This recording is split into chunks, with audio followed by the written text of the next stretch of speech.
Guantanamo, they actually used music to break prisoners. So the idea that my music had a role in that is kind of outrageous. The CIA believes that it would be easy to interrogate these people if they were weakened. The music was so loud, and it was probably some of the worst torture that they faced.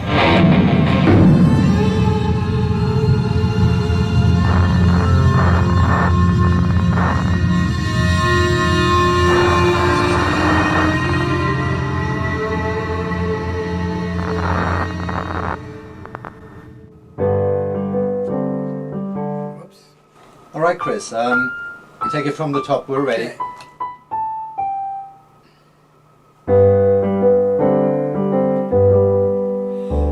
It's incredible where you can go in your imagination. Hitch a ride on a cloud or go... No, screwed it up. Well, I've always liked music. I think most people do, actually. Music means good luck to me, among many other things, but I love that I've had a chance to write music partly for a living and largely for fun, that's also helping people. It's incredible where you can go in your imagination. Christopher Cerf is a composer for Sesame Street. His music helps to teach young children how to read and write. For 40 years, he's been working for the famous children's television show. During this time, he's written more than 200 songs. There's a rainbow of beautiful colors waiting for you.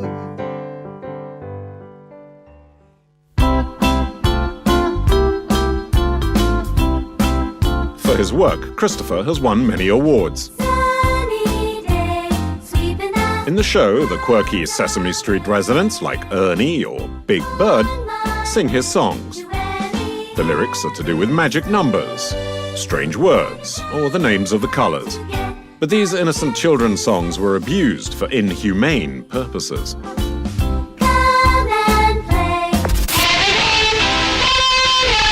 In 2003, it transpired that the US Army tortured detainees with Sesame Street music for days.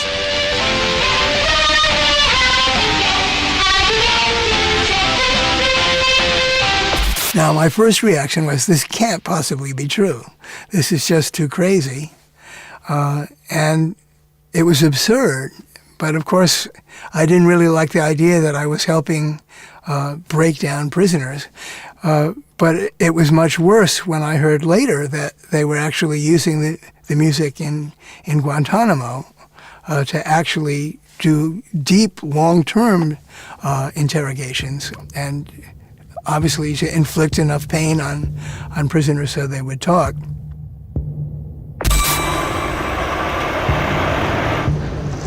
After terrorists had attacked the US on September the 11th, 2001, the government struck back immediately. The global war on terror began. Worldwide, US soldiers and their allies rounded up as many suspects as possible to interrogate them. They were not exactly squeamish in dealing with the detainees.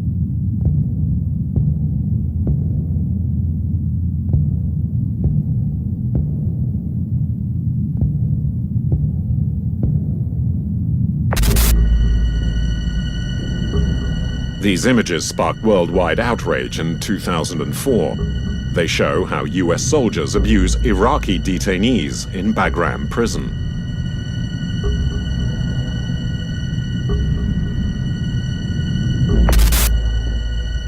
Until recently, this document was top secret. It's a guideline for interrogation methods compiled by the Office of Medical Services of the American Secret Service, the CIA. The medical specialists carefully describe the torture procedures CIA agents are allowed to use during interrogations. They focus on methods that leave no visible traces on the prisoners, such as noise and loud music.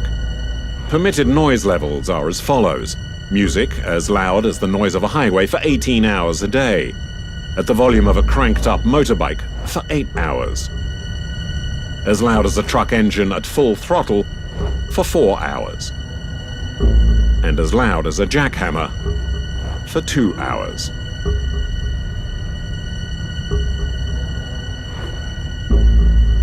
Human rights groups fought in court for the publication of these torture guidelines.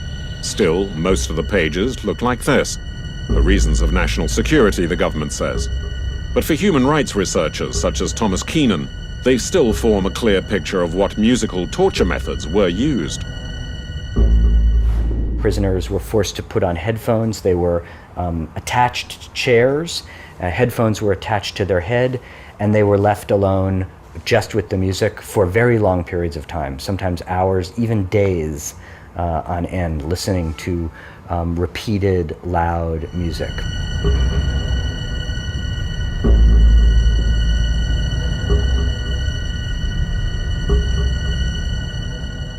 Music was being used at Guantanamo, at Bagram, in Kabul and Afghanistan, and in any number of hidden sites. Music as torture. This absurd idea troubles Christopher so much that he's decided to go on a journey to find out more about how and why music is used in this way. This is fascinating to me because of the horror of music being perverted to serve evil purposes, if you like. But I'm also interested in how that's done. What is it about music that would make it work for that purpose?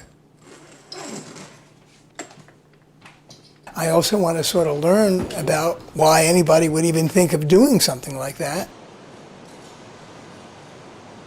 I'm not really so troubled that my songs got used. It's the idea that they're torturing people at all, and I really feel pretty strongly about it.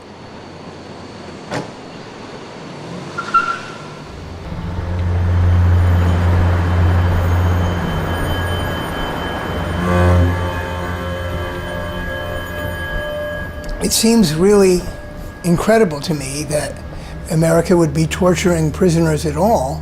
After all, we've fought wars in the past against countries who do that to try to get them to stop doing it. So the idea that we would be doing it ourselves to save our own freedom is very ironic.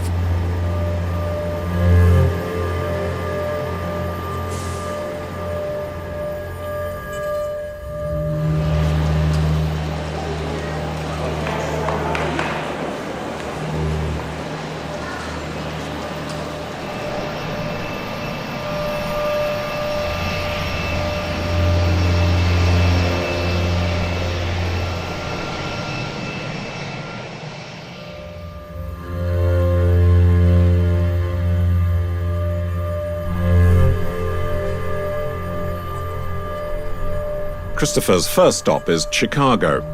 Here he wants to meet a soldier who served as a prison guard in Guantanamo for 9 months. Chris Arendt was only 19 years old when he witnessed how prisoners were tortured with music. He finally left the army and started to criticize their methods publicly. Now, aged 23, he is unemployed and homeless. Well, Chris, I've been really interested in coming to talk to you because some of my music even might have been used down there. Did you ever see music being used at Guantanamo? Oh, yeah. It was in the Gold Building. I mean, music would just blast out of that room. It's like they had a whole concert. It was like it was like a dance club style music system that they had set up, just rocking in this room with all just kind of like American, rock music. You leave somebody in there for a couple hours like that in a stress position. I've seen interrogations go on for 10, 12 hours. I worked 12-hour shifts, and several times I came in right at the beginning of my shift and moved a detainee into an interrogation booth and then didn't ever for the rest of that day move that person out. And sometimes it was like 2 songs playing against each other, completely off tempo, just like blaring, say this rock music with like a Johnny Cash song against each other. And they played them both in the same room, to the same guy. Yeah.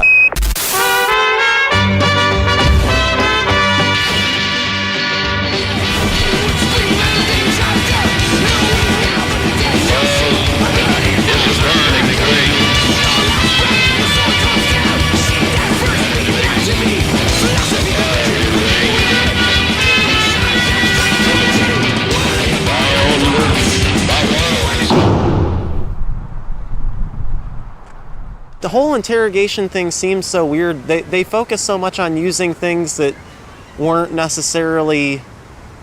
I guess I just had such amped up expectations of what torture was that when I saw torture as, listening to music and stressful positions, I think like most people, it just didn't really strike me, and I think my head had a hard time working around why that was really torture. But then, I came to realize it's, these are just really insidious psychological techniques that are being utilized, and it's not the torture of like a movie. We don't have people wired up to racks, and we don't have, we're not pulling out toenails. What we are doing is leaving them in really uncomfortable positions on the floor in the cold for hours and hours and hours, listening to music that's way too loud, that they hate on many cultural bases, just things to piss them off and break them down. But I think that most of them were already pretty broken. I don't know how effective these things were, because I think that just being in the cage alone had already broken a lot of people. You feel it really changed your life? Definitely. For the worse. For a long time, these feelings of, this guilt, these feelings that this was wrong, weighed on me very heavily, because I think that this was a really huge wake-up call for me, and I don't know if I would have wanted to continue to be in my self-centered little American bubble. Was there one thing in particular? Was it the war itself, or was it what you had to do, or both, that made you feel this way? It's all those things. It's all of them together. It's that my experience in this one place was so horrible, but this one place is just, really just the smallest tip of the iceberg. The awareness of the amount of injustice that's going on in this war, to me, is totalizing. It doesn't allow me room to think about anything else.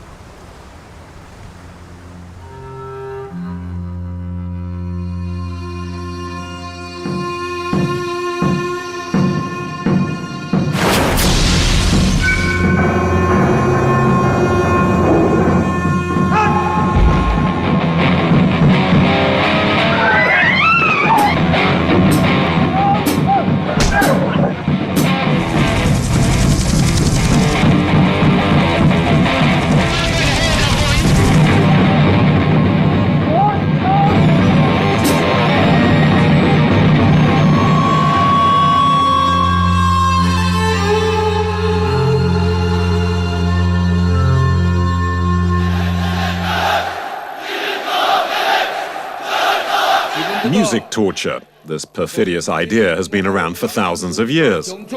However, the Koreans and the Chinese were the first to systematically use music as a psychological weapon during the Korean War in the early 1950s. For 3 years, North Korea and China fought against South Korea and the United States. More than 7,000 Americans were captured. Many were tortured. The idea of light and noise being used in interrogation really started with the North Koreans and the Chinese, and it started in the Korean War, and it was called brainwashing. It got very big at the time. So I guess since that time there has been a belief that music would work in interrogation purposes. After the Korean War, experiments were conducted at McGill University to better understand the methods of the Chinese. Scientists injected drugs into test subjects, kept them awake for days, and blasted them with music, with devastating effects.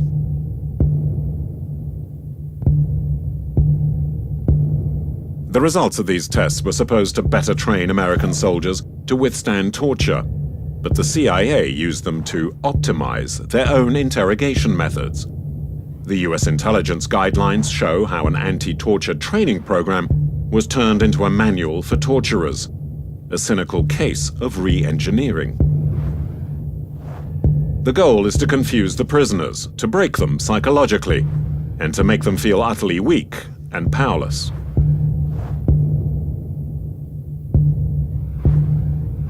Two of the preferred tools, noise and loud music.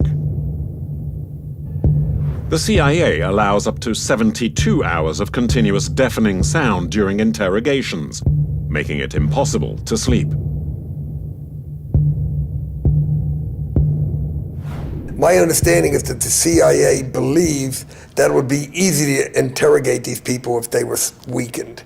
if they didn't have the will that they were brought in with. But I have absolutely no answers for why or what went on.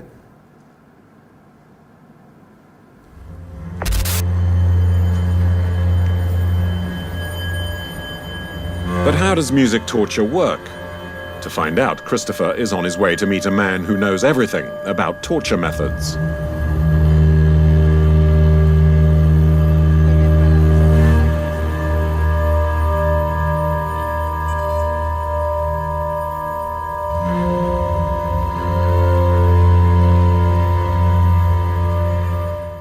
I don't think music has a dark side so much as the use of music could have a dark side.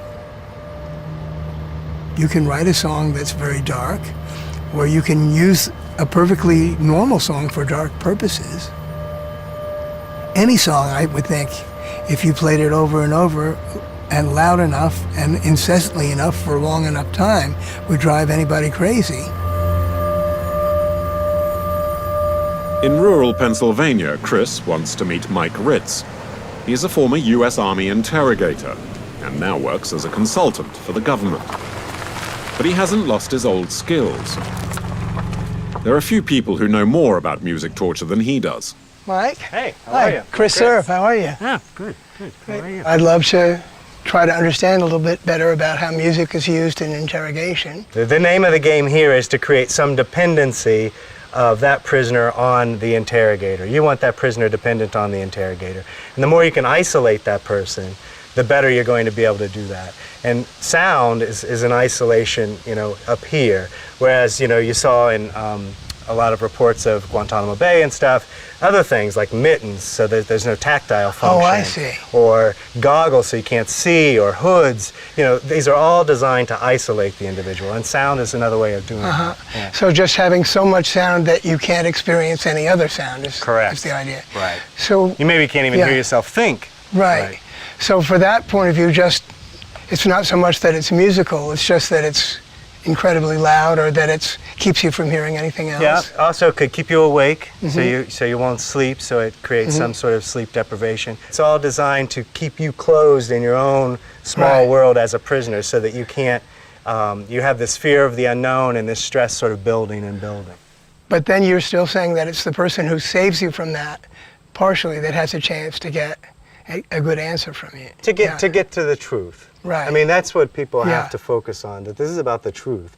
Right. So it's a matter of balancing things. I mean, you do want some stress, because what gets you to talk to me isn't the stress I put on you. It's the release from the stress. Got it. I'd love to get some sense of what it feels like to have this happen to you. If you think there's some way we could try that out. Yeah, I'm certainly willing to manipulate. You just have I can't believe I'm asking you for this. You have to recognize, though, you're not going to have the same shock of capture experience. I hope not. You know it's coming. Right. And there's certainly a psychology to that. Right. So what we're doing is a very contrived scenario. Yeah. But you probably will get yeah. a general sense of it, and you'll certainly get a sense of the isolation. And that's what you think I'll experience most, is that it's so isolating. Yeah. That I just been begging for some relief from that. Right. And so when the feeling is that you're looking for that relief, that's time to come talk to me about your problems. Right. And you'll come to me if I don't come to you. Right? I can't come to you. You're not I'll be coming to upset. anybody. That's what I mean. Right. Yeah. You have no control. Right. Sorry. That's the point. Okay. I'm giving up now. Right.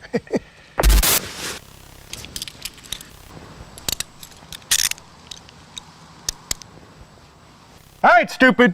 Listen, I got a few rules for you before you go down with me. Do you hear me? I hear you. First thing and last thing out of your mouth is sir. Do you understand that? Yes, sir. First thing and last thing out of your mouth is sir. Do you understand that? Yes, sir. Try sir, yes, sir, dummy. Sir, yes, sir. Good. Second thing, always have your palms out. Do not ball a fist at me or I'll think you're trying to hit me. If I think you're trying to hit me, I'll rip your head off. Do you understand me? Yes, sir. Try sir, yes, sir, dummy. Sir, yes, sir. Good Lord, we got a dumb one. Next thing, never be taller than I am tall. Do you understand that? Yes, sir. Why are you taller than I am tall? Are you taller than I am tall right now? No, sir. You're not. You look taller than I am tall. Shall I get down, sir? Very good, dummy. Okay, sir. All right, come with me. Let's go. Come on, stupid.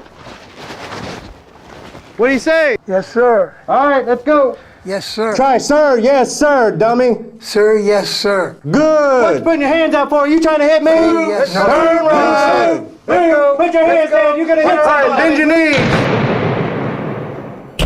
Let the bodies hit the floor. Let the bodies hit the floor. Let the bodies hit the...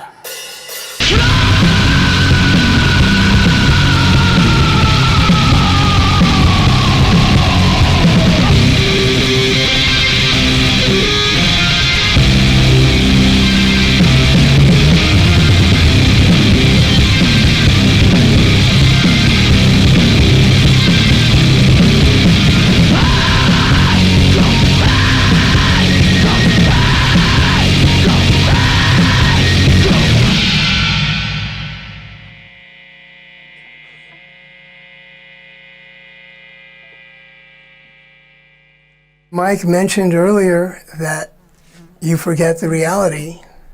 And of course, I began to wonder now exactly how long is this going to go on? How long does my good friend with a camera think this is a cool thing to shoot?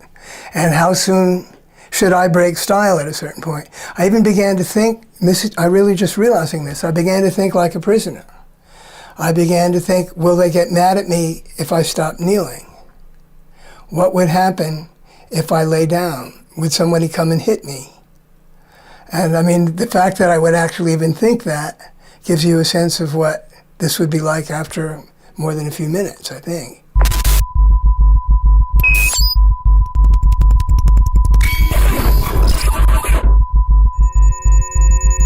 The Sound Lab of the University of Montreal. Here, scientists examine how music affects our brains and our feelings. The setup is unique. Musicologists, neuroscientists, and psychologists combine their expertise to find out, for example, whether music can trigger particular negative emotions, a quality that would make it perfect for torture.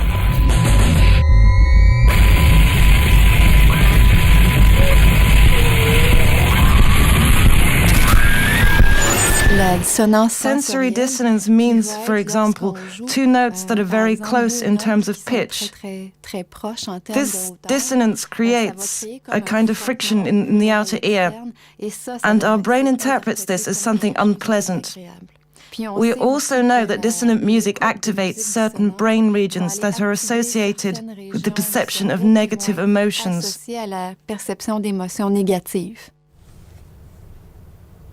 This experiment shows how our bodies respond to unpleasant sounds. These electrodes measure skin conductivity, heart rate, and blood pressure, while the test person listens to music.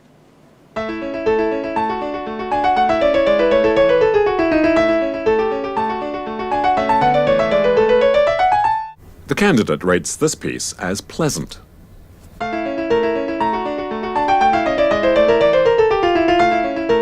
But her body reacts very differently to the dissonant piece. She rates it as unpleasant.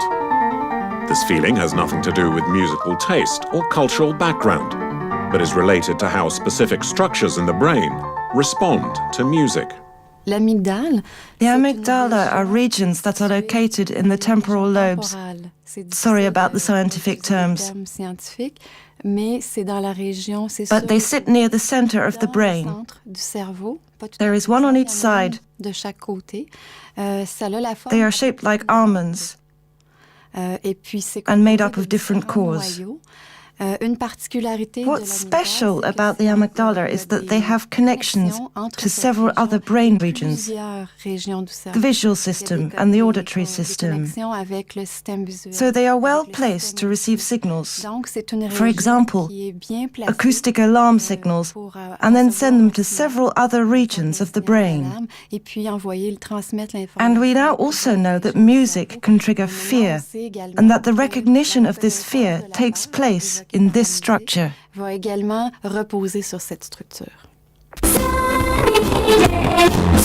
results of this work show that music can evoke discomfort, anxiety, and even fear. Perfect qualities for a psychological weapon.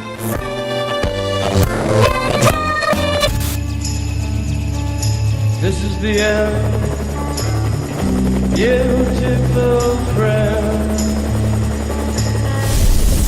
bombs, napalm, and music. During the Vietnam War, Americans fought with all their military power. It was a cruel war, one they could not win with conventional weapons alone. Everybody get off the middle of this LZ. In order to defeat the Viet Cong, psychological operations experts like Herb Friedman counted on musical warfare to tip the scales. We had tanks with loudspeakers on them, we had jeeps with loudspeakers, we had aircraft that could fly over with loudspeakers, and we had men that actually put the loudspeakers on their back. They had little packs that they would just walk right into the jungle and they would play it. The Americans wanted to beat the Vietnamese with military might, but at the same time win their hearts and minds. Therefore, they commissioned pro-American songs to win them over. But when the Viet Cong intensified their attacks, the US military strategy changed. From now on, eerie sounds poured out of the backpack speakers.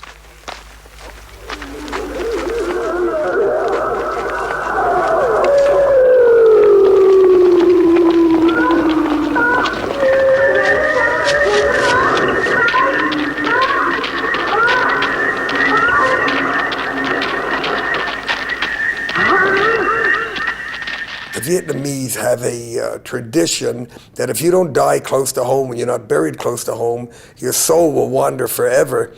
So the Americans actually used that and started a campaign called The Wandering Soul. And we produced tapes that had funeral music, funeral dirges, very sad music. And in the background, you'd hear the voice of a dead father telling his daughter, his wife, he wasn't coming home, he was going to wander forever. And it was used to attempt to demoralize the soldiers still in the field.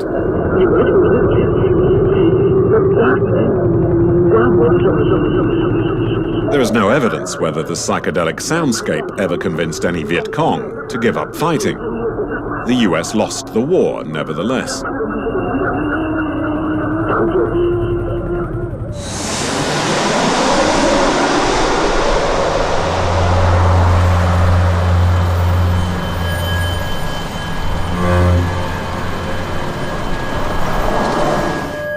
Today, the US military uses music as a weapon much more deliberately and effectively. Chris has flown to London. Here, he wants to meet a man who was arrested as an alleged terrorist in Pakistan in 2002.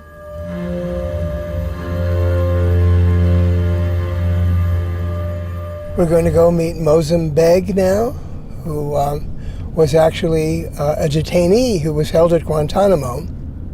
So this is the first time that I'm really going to meet someone who might actually have been exposed to music being used as part of interrogations. And what better way to learn about it than to learn firsthand?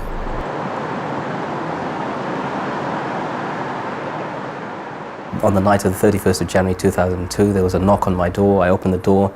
A group of people barged into my house. One put a gun straight to my head, pushed me onto the forecourt of my house. They tied my hands behind my back, shackled my legs, and put a hood over my head and carried me to the back of the vehicle in front of my wife and kids. Mozam Beg is a British citizen, but in 2001 he moved to Pakistan with his family. He says he went there to build a school for girls. But US authorities have accused Mozam Beg of having worked for Al-Qaeda and the Taliban. For over 3 years, they kept him prisoner in Bagram and Guantanamo. During his time there, he was interrogated more than 300 times. In the end, the authorities released him without charge.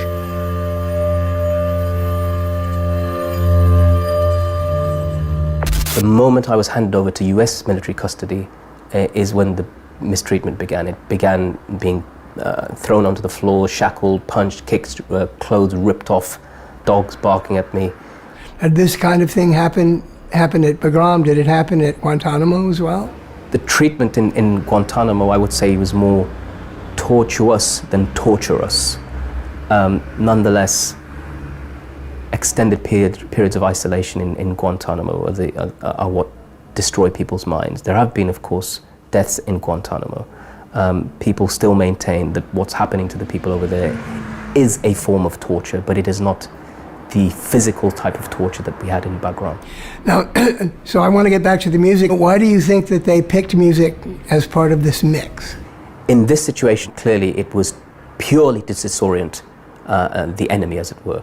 They chose songs, I remember, from Marilyn Manson and Metallica, and I suppose I had the privilege or the discomfort to know the difference. Because you knew these songs from having grown up in the UK. I knew these songs very well. I listened to many of them or avoided many of the others.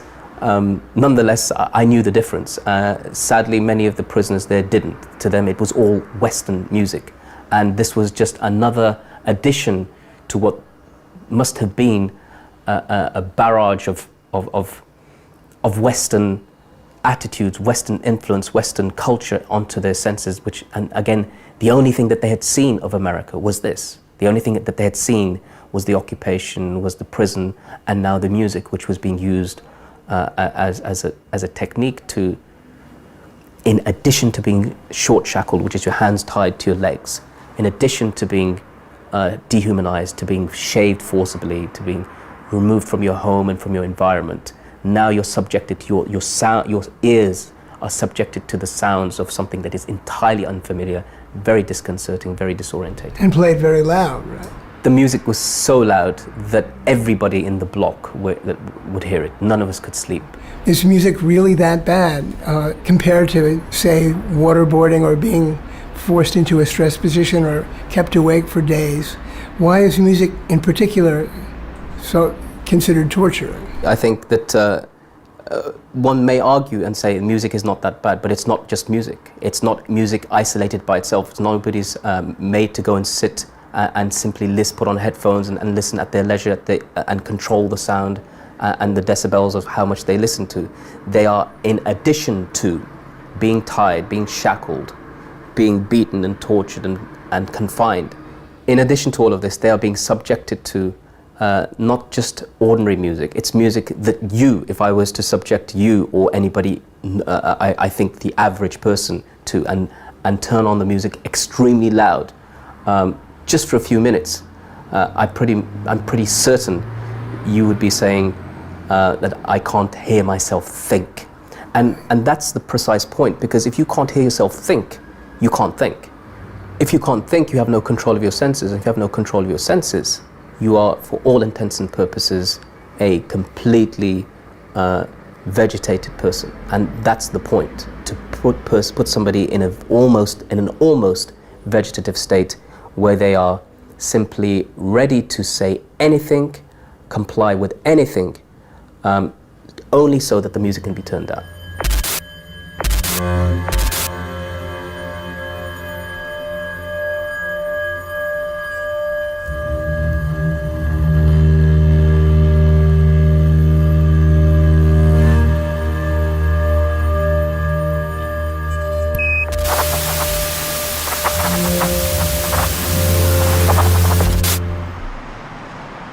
Music and torture, music and war. At the University of Göttingen, a research group deals with precisely these issues.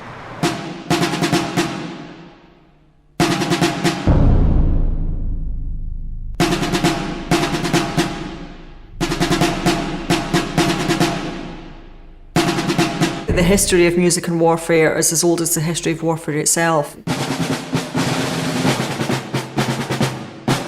In ancient times, troops used drums and trumpets to transmit signals on the battlefield. In the 16th century, these sounds inspired marches, chants, and battle songs. But early on, military leaders realized that music is especially good at strengthening the esprit de corps. Particular forms of music, particularly singing, we know them to be very, very effective when it comes to reinforcing group solidarity, for example. During the German Empire, patriotic songs like Old Comrades was used to motivate the troops.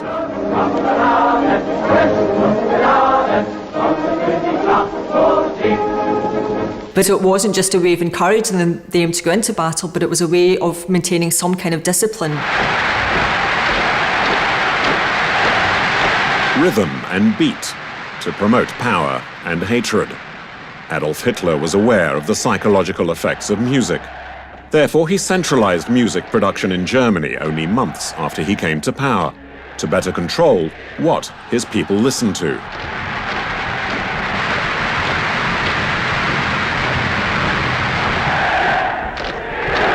It was one of the most systematic approaches to really utilising music in every possible aspect of public and political life. Hitler established the so-called Reich Music Chamber. This authority produced only Nazi-compliant music. Propaganda included warmongering songs like From Finland to the Black Sea.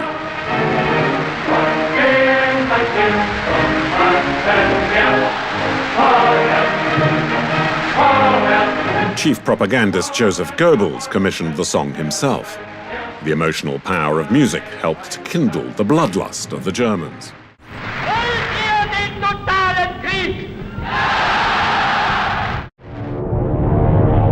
Even during the war, the Wehrmacht tried to keep up morale through rallying songs like the Panzerlied.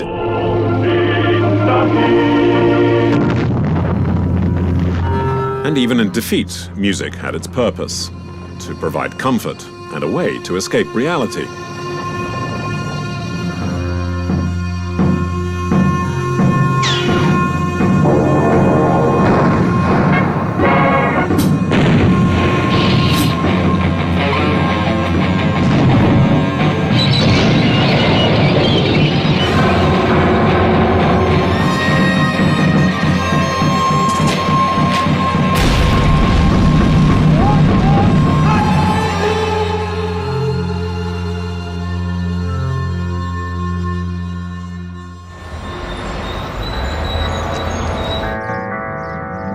Baghdad, a depressing mixture of war and everyday life.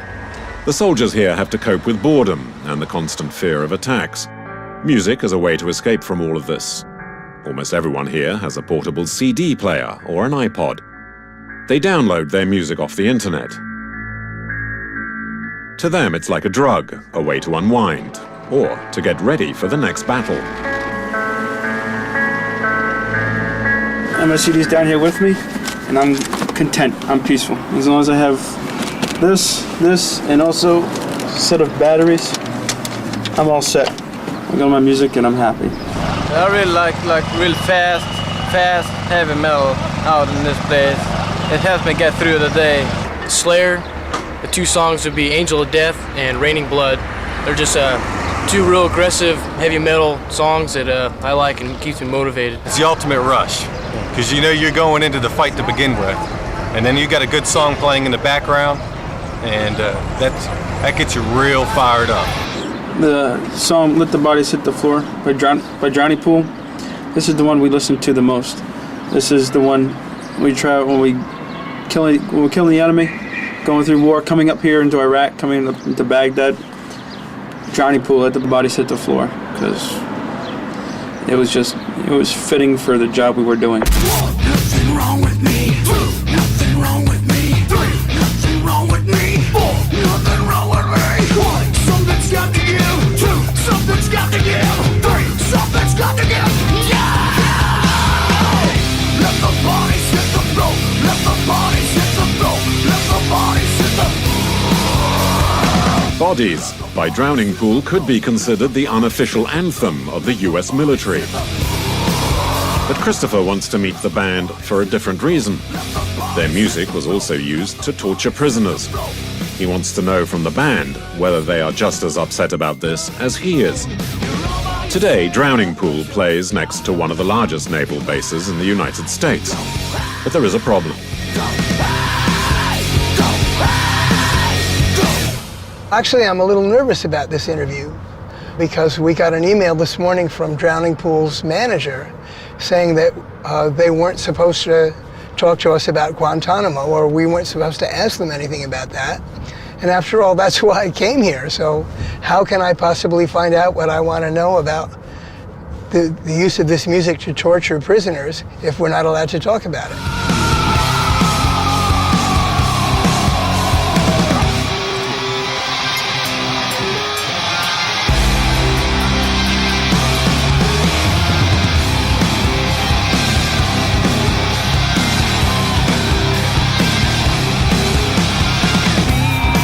absolutely crazy. It's pump-up music. It's everything you think about. Marines. Are you a Marine too? Hell yeah. As these bands make it what it is. They say support our troops, you know what? Not enough people do. They let out a different side of us. Something's got to give. Two, something's got to give. Three, something's got to give. Now! Let the bodies hit the floor. Let the bodies hit the floor. Let the bodies hit the I'm just curious, you guys have a lot of military fans. Do these guys ever tell you why they like your music so much? What we hear from guys, you know, that are in different fields or what have you. And gals. Yeah, right. Is that, it gets them pumped up, it gets them on their toes and on their edge. And some guys say they actually play it before they have to go on a mission. You know, they wire in like their iPods into like the tank system. I probably shouldn't say this, but they did show me how they do it. And they get to rock out in their in their headsets while they're actually. Oh, they do. Yeah, I don't know if we're like the unofficial. We're like kind of like soundtrack of the military. I wouldn't say that, but I mean, guys, you know, if they're in their Humvee or their tank, you know, they're M1 and they're cruising and there's 6 of them, you know, they'll strap a boombox down and the guy up there, you know, looking out as they're cruising, you know. I always wondered though if I were there, if I would fire on the beat or something like that. I mean, let's not get too carried away. No, I'm just. Nobody wants to think of their song as being the soundtrack. I know, but at the same time, if cranking us to 11, you know, keeps you alert and on your toes and gets you back done from your mission and then thusly back home to your wives and family and kids, then by all means blast that thing. I mean, if it's going to keep you and your guys and your girls awake until 4, 5, 6 in the morning, then by all means jam it. Is there anything political about your music at all, do you think? Or is it just great rock and roll? I think lyrically our music is not political at all, honestly. I mean, we do have a song, Soldiers, which is kind of a thank you and a hats off to our military and every, you know, country's military for essentially, you know, the end result having, you know, peace at the end of the day, trying to keep the peace. You know, it sucks that you have to go to war to keep peace, but, you know, that just is, you know, it's where it's been through history, you know, it's been going on through history, but, we could argue, I mean, you can argue all day, you know, should somebody be somewhere, should we be, you know, the world police, you know, and, you know, there's a lot of things that we all feel strongly about, you know, separately within the band. There's things that we feel very firm on collectively. Are we a politically driven band? I don't think anybody who knows who we are would honestly think that we are. I mean, we're just a rock and roll band. I don't want to put you in a position you don't want to answer. Yeah, whatever you want. But do you feel when the government uses the music, say, with detainees instead of to help our own military, do you feel the same about that? Or I heard that it was used, you know, for interrogation, and we jokingly say, you know, anybody has to listen to our music every day is going to be suffering. It's going to be interrogated. Yeah, we put crowds through that sort of torture all the time. We torture ourselves every night with it. Yeah, we shouldn't joke like that, but whatever. That's what. you gotta make light of it, man. Come on.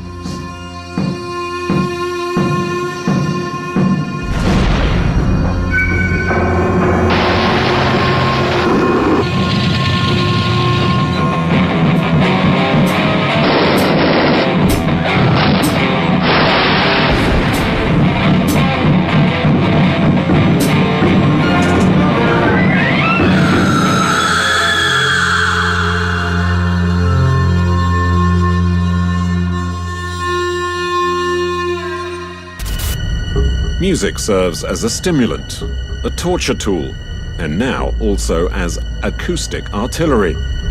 One example, the Battle of Fallujah in Iraq. In 2004, a mob lynched 4 American security contractors. President Bush vowed revenge. Our military commanders will take whatever action is necessary to secure Fallujah on behalf of the Iraqi people.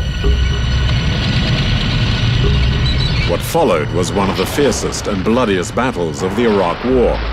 Over 4,000 people died in the 7-month struggle. The street fighting was grueling for both sides. To break the resistance of the Islamist insurgents, the US military began to employ mobile speaker systems.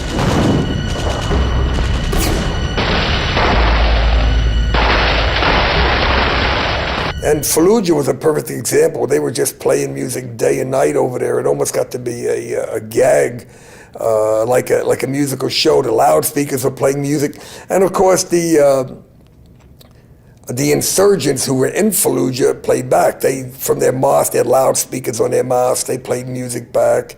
They played various religious music.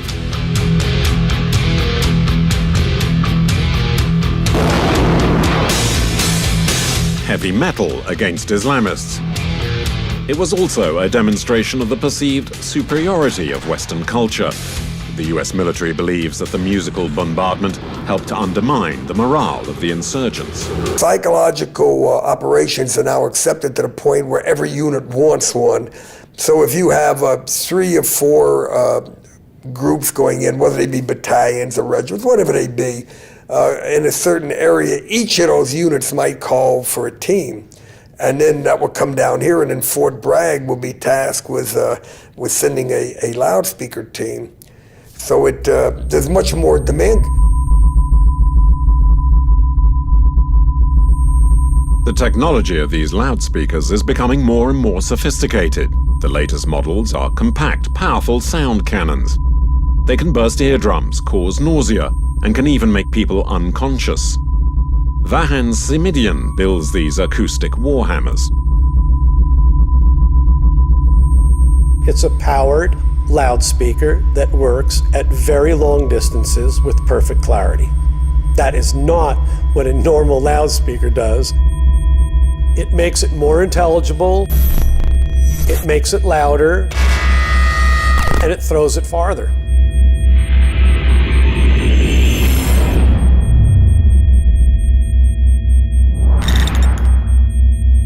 Business is brisk. Every day, dozens of these small, high-performance speakers are assembled into large sound cannons. Cannons that knock out the enemy not with bullets, but with sensory overload. What's scary is not just their looks.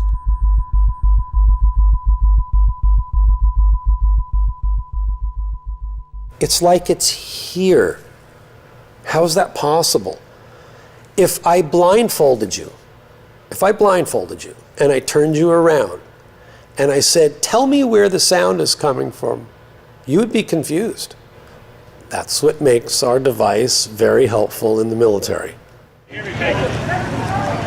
In September 2009, anti-G20 summit protesters in Pittsburgh witnessed the effectiveness of a similar system. Go back to Kentucky!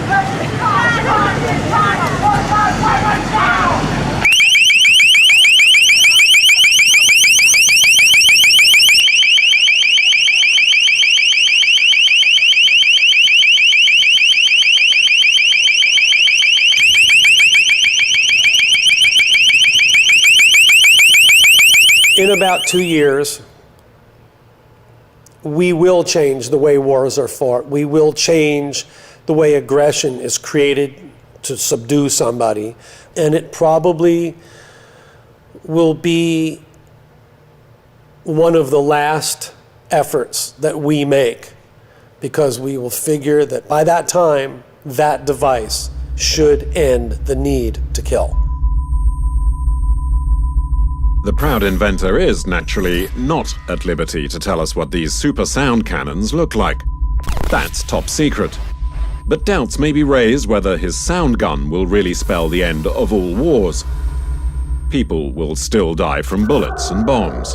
But music will increase the arsenal of modern armies with yet another insidious weapon.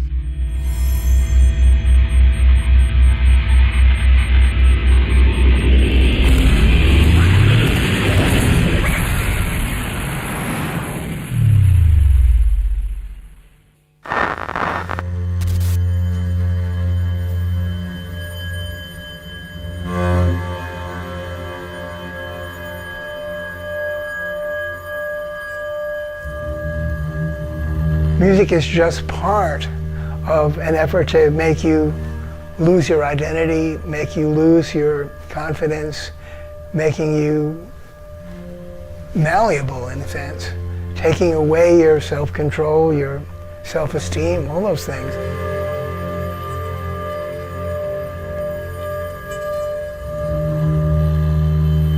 If somehow my song I stopped them from using my song, I'd feel that I'd done something moral and good, perhaps, but they would use somebody else's song. If all of us stopped them from using songs, then they would use noise. And if you stop noise, they would do something else. The real issue is not, to me, music, but is torture.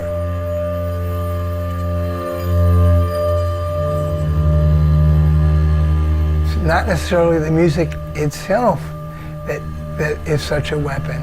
It's music as part of a means of controlling the environment. And the person in charge, if they can control someone's environment, they've taken their free will away completely. And that's a very powerful weapon.